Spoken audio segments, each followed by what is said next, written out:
Quintavare Exploration est une société junior d'exploration minière inscrite à la bourse de croissance TSX avec un intérêt principal sur l'exploration de cuivre au Québec. Notre programme d'exploration de l'été 2017 s'est concentré sur la propriété Michi. La découverte la plus importante du programme a été l'identification d'un gîte sédimentaire stratiforme minéralisé en cuivre et en argent. Ce système minéralisé est présent dans un bassin sédimentaire dans la partie centrale et nord de la propriété, qui a été plissé et métamorphisé par l'orogène greenvillienne.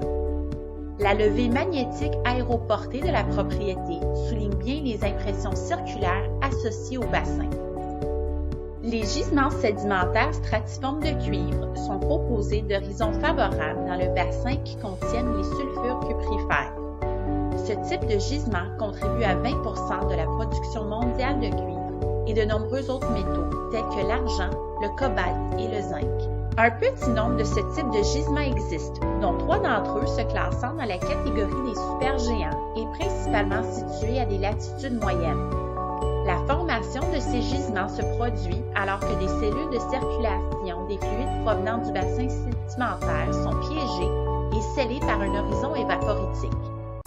Les fluides sont ainsi forcés à lessiver les roches du socle, qui sont enrichies en cuivre et d'autres éléments, formant une base de roches rouges. Les fluides remontent ensuite le long de grandes failles régionales et précipitent leurs métaux dans des horizons sédimentaires favorables, en forme de bornite, de calcopyrite et de calcocite.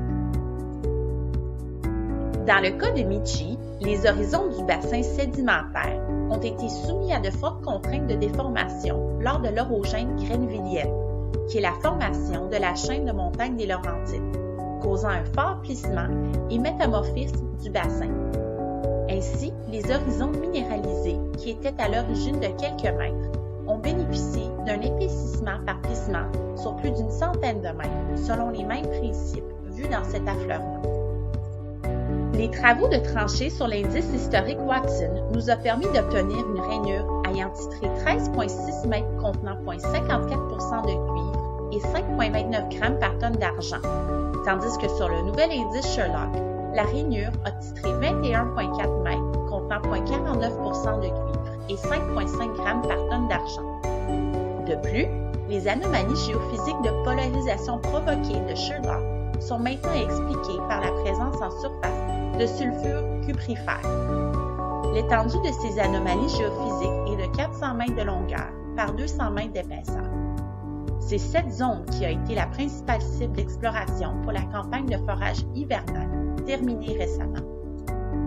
Le levé géophysique permet de définir et de souligner l'unité sédimentaire favorable du corridor Sherlock-Watson et elle s'étend sur 8 km d'est en ouest. En y superposant les anomalies de sol en cuivre, on obtient 3 nouvelles cibles de haute priorité pour les travaux d'exploration à l'été 2018.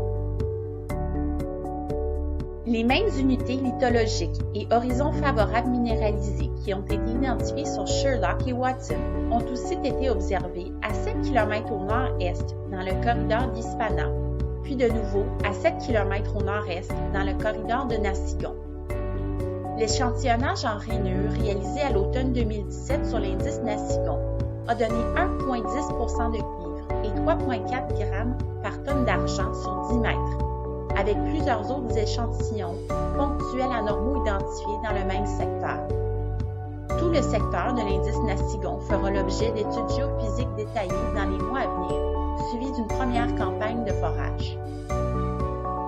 De nouvelles anomalies ont ici été identifiées à 5 km au nord, ce qui a incité l'entreprise à jalonner 24 types miniers supplémentaires pour couvrir les anomalies, ce qui porte la superficie totale de la propriété à plus de 21 000 hectares pour 366 titres miniers en date de décembre 2017.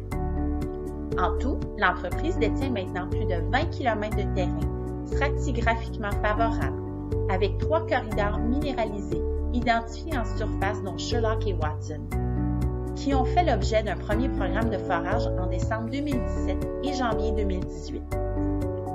Notre prochaine vidéo portera sur les résultats de notre première campagne de forage sur le corridor Sherlock et Watson.